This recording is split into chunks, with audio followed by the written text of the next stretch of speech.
Amin, pada Edo yang muda. Saya teruskan membela Roky Gerung dari sisi hukum sejauh Anda dan teman-teman bisa. Amin Rais mengatakan, Roky Gerung itu filsuf, punya reputasi internasional. Punya keinginan yang bulat, yang utuh, yaitu pegang kuat-kuat konstitusi kita dan terbitkan undang-undang baru yang membela rakyat dan bangsa sendiri. Seluruh undang-undang, peraturan pemerintah, peraturan presiden dan lain-lain yang jelas-jelas menghamba pada kepentingan para bandit ekonomi. Nanti ada partai yang mulai nyinyir, Roky Gerung non-muslim ngomong di partai muslim. Itu artinya partai dengku.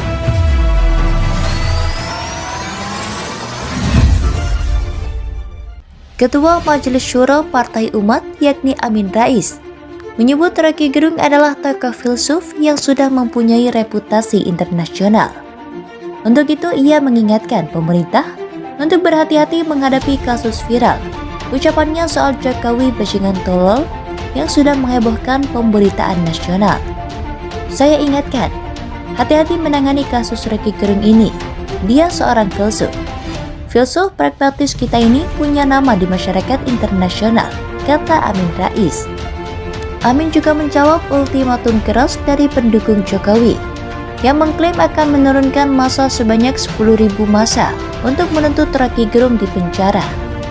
Pemuja Jokowi mengatakan pada 10 Agustus akan mengerahkan 10.000 massa untuk menekan Kapolri supaya mengambil tindakan hukum dan segera memenjarakan Roky Gerung, tambahnya. Ia mengingatkan kalau ultimatum itu yang mengancam akan membawa massa sebanyak 10.000 ternyata tidak terpenuhi. Repotnya nanti kalau yang ikut demo ternyata cuma 1 atau 2.000 saja.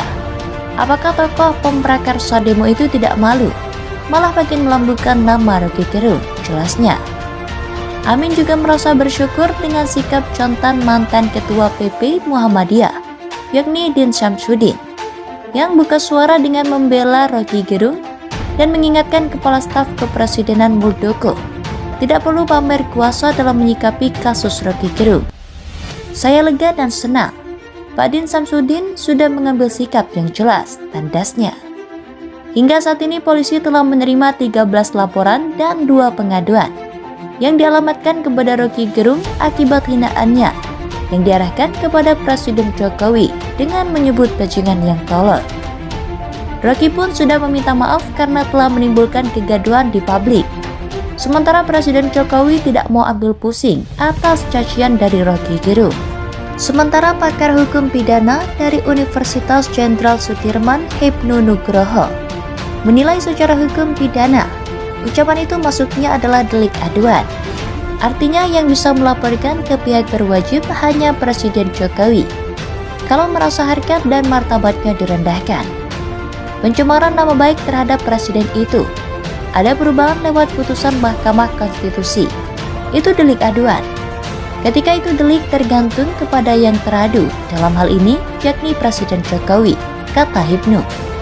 Lain halnya jika ucapan penghinaan terhadap presiden itu masuk ke delik umum, maka kerugiannya menyangkut banyak orang. Dalam perkembangannya, putusan MK itu wajib Presiden Jokowi memberikan klarifikasi atau pernyataan kalau ia merasa dihina, wajib melaporkan dan tidak bisa diwakilkan, karena itu masuknya delik aduan, tambahnya.